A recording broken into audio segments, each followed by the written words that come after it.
মার্কিন গোয়েন্দা সংস্থা Federal Bureau of Investigation FBI Sheikh Hasina ও তার ছেলে সজীব ওয়াজেদ জয়ের বিরুদ্ধে গুরুতর আর্থিক অনিয়ম ও অর্থ পাচারের প্রমাণ পেয়েছে। শেখ হাসিনা ও সজীব ওয়াজেদ জয় $300 মিলিয়ন পাচার করেছেন বলে এফবিআই এর তদন্তে উঠে এসেছে।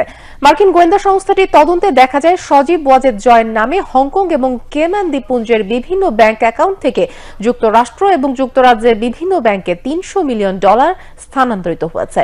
রিপোর্ট খালিদ আহসানের। যুক্তরাষ্ট্রের ডিপার্টমেন্ট অব জাস্টিসের senior trial attorney Linda Samuels special agent La প্রিভোটের সঙ্গে যোগাযোগ করে দেখতে পান বাংলাদেশ থেকে যুক্তরাষ্ট্রের বিভিন্ন ব্যাংক অ্যাকাউন্টে $300 মিলিয়ন পাচার হয়েছে।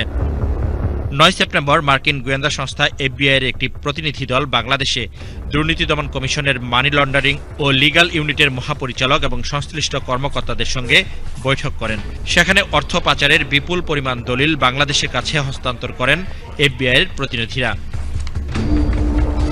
গত 1 অক্টোবর বাংলাদেশে ইউরোপীয় ইউনিয়নের ডেলিগেশনের হেড অব কোঅপারেশন মাইকেল ক্রেজারের নেতৃত্বে 3 সদস্যের একটি প্রতিনিধি দল দুদকের তৎকালীন চেয়ারম্যান মোহাম্মদ মঈনুদ্দিন আবদুল্লাহর সঙ্গে সাক্ষাৎ করে পাচার হওয়া তহবিল প্রত্যাবাসন ও কমিশনের পরিচালন সক্ষমতা বাড়াতে কারিগরি সহায়তা নিয়ে আলোচনা করেন।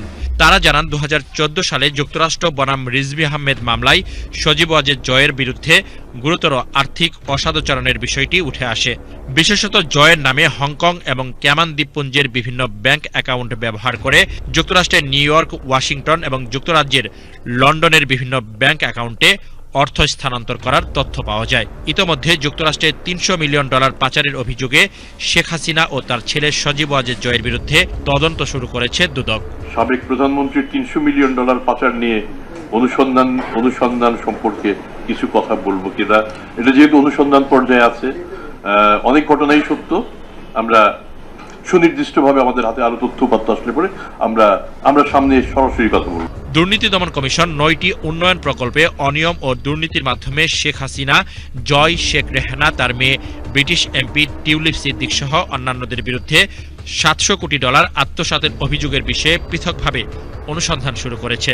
সম্প্রতি দেশের অর্থনীতির সার্বিক অবস্থা নিয়ে প্রকাশিত শ্বেতপত্রে বলা হয়েছে, আওয়ামী লীগ সরকারের অধীনে 2009 সাল থেকে 23 সাল পর্যন্ত প্রতি বছর $16 বিলিয়ন অর্থ পাচার করা হয়েছে। খালিদ আহসান, বাংলাদেশ টেলিভিশন, ঢাকা।